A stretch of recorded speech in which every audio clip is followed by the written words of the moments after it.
आपके ग्रंथों में एक वर्णन आता है कि रोहित इंद्र के संवाद के रूप में,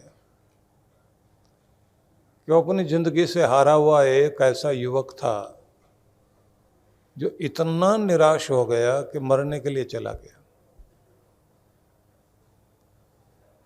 और जब मरने के लिए चला गया तो उसने वही सब बातें, कलयुग है, दुख का समय है, दुर्भाग्य है, जिंदगी में कुछ होने वाला नहीं, तो कहते हैं उसको इंद्र भगवान के दर्शन हुए। तो इंद्रदेव ने उससे कहा कि क्या हुआ? तो कहता है कि मेरी जिंदगी कलयुग से भर गई है, जहाँ निराशा के सिवाय कुछ नहीं है। दुर्भाग्य, बीमारी, निराशा, सब कुछ। कोई मुझे प्यार नहीं करता, कोई मेरे साथ नहीं है, मैं बहुत अकेला हूँ, मैं बहुत निराश हूँ। अब जब लोग ऐसे सोचने लग जाते हैं तो तुम किसी को प्यार करते हो, तुम किसी को साथ देते हो, तुम अपने आप को सुधारते हो, तुम ठीक होते हो, सारी दुनिया से शिकायत है तुम्हें। मौसम भीतर से बदलता है पहले, तब बाहर बदलता है। पहले अंदर से बात बदलती है ना, पहले अंदर कुछ ठीक होता है तो बाहर ठीक होने लग जाता है। ये पहले भीतर सूरज निकलता है आपके, तब बाहर आना शुरू होता है।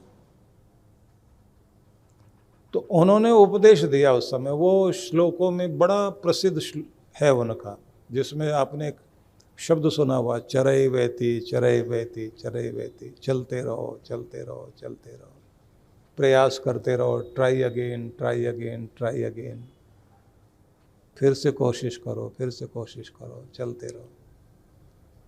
तो वो श्लोक आप ध्यान देना, उसमें वो कहते हैं कली शयानो भवति संजीहानास्तु द्वापर उत्तिष्ठन् त्रेता भवति कृतं संपद्यते चरण। ये पूरे कई सारे श्लोकों का एक ऐसा प्रसंग है जो बड़ा अद्भुत है। वो कहते हैं कि तुम कहते हो कलयुग आ गया, कलयुग कब है?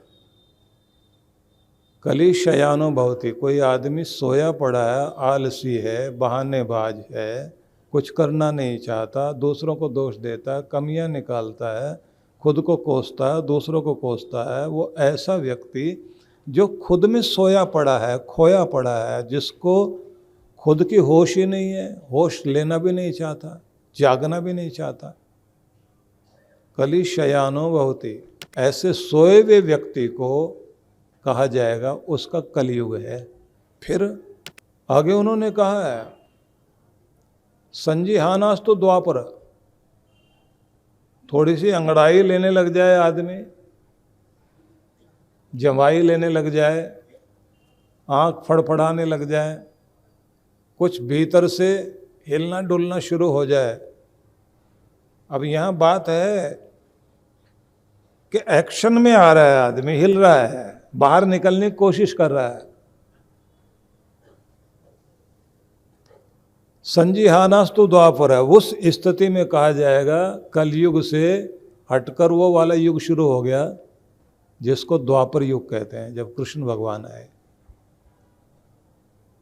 और कौरवों के बीच, अंधेरे के बीच प्रकाश की किरण चमकी, और फिर उस सब खरपतवार को काट कर साफ करके उन्होंने धर्म के सुंदर फूल उगाए, एक नई दुनिया बसाई, एक नए संसार का सृजन किया। आगे फिर वो कहते हैं उत्तिष्ठन् त्रेता भवति, उठ गए हो तो युग बदल गया, अब त्रेता युग आ गया, राम जी का युग आ गया। बड़ी भारी शक्ति थी रावण की, उसके साथ कितने सारे राक्षसों का प्रभाव, तो उन सबको हटा दिया, क्योंकि उत्तिष्ठन्, उठ के खड़े हो गए हो तो तुम्हारा त्रेता युग शुरू हो गया। कृतं संपद्यते चरण, और कार्य में लग गए, उठकर कर्मशील हो गए हो तो सारे युग हट गए, अब सतयुग तुम्हारी जिंदगी में शुरू हो गया। अब आप समझिए कि आप का सतयुग शुरू हो जाता है अगर आलस्य को छोड़ा, पार्क के चक्कर लगाने शुरू कर दिए, आपने जो है समय पर प्राणायाम करना शुरू कर दिया, टाइम पर सोना शुरू कर दिया, ठीक से खाना पीना शुरू कर दिया, मुंह लटका कर जीना छोड़ दिया, चेहरा मस्ती से प्रसन्नता से भरा हुआ है, शांत रहते हो, थोड़ी बर्दाश्त कर लेते हो, कड़वे का कड़वा जवाब नहीं देते, तो यहीं से आप ने मौसम बदल दिया भीतर का। बाहर का मौसम अपने आप बदलने लग जाता है। तो जहाँ से आप शुरुआत करते हैं, आपने चेंज किया सोने जागने से, खाने पीने से, व्यवहार से, तो आपके अंदर परिवर्तन आना शुरू हो गया। अब दूसरी बात देखिए, आप अपना कमाते भी हैं, उसमें से थोड़ा बचाते हैं, नियम बना लिया, कमाना भी है बचाना भी है, बचा करके थोड़ा थोड़ा थोड़ा थोड़ा करके उसे सही जगह इन्वेस्ट करना है। और कैसे करना है कि आपका पैसा पड़ा ना रहे, वो घूमे, वो आपके लिए कमाए, ऑटो मिशन पर आ जाए। इधर तो आप कमाते जा रहे हैं, इधर पैसा भी आपका घूम रहा है, वो पैसे से पैसा, पैसे से पैसा आ रहा है। तो अब एक्शन में पैसा भी आ रहा है, आप भी कमा रहे हैं। और फिर यहाँ नियंत्रण, नए नए आकर्षण की, नए नए मॉडल की नई नई चीज़ें आएंगी, लुभाएंगी, तुम्हारा मेहनत का पैसा लगवाएंगी। इस चक्कर में पड़ना नहीं, अपनी चीज़ों को मेंटेन करना है, अपने घर को अच्छा रखना है, अपने फालतू पैसे को फालतू नहीं समझना, उसको फालतू जो भी कुछ खर्चों से निकलता है उसे सही जगह बचाकर इन्वेस्ट करना है। तो नियंत्रण भी, कर्म में लगाना भी, बचाना भी, और सही जगह से चीज़ को लेना। तो क्या फ़ायदा हुआ कि आपकी ज़िंदगी नियंत्रण में भी आ गई, कर्मशील भी हो गई, आप बचा भी रहे हैं। अब आपकी ज़िंदगी धीरे धीरे संपन्नता से भरपूर हो गई। संपन्नता आ गई तो अब तनख्वाह वाले आदमी के साथ होता है ना, 25 तारीख आते ही उसका हाथ खाली होने लग जाता है, फिर वो उधार मांगने लगता है,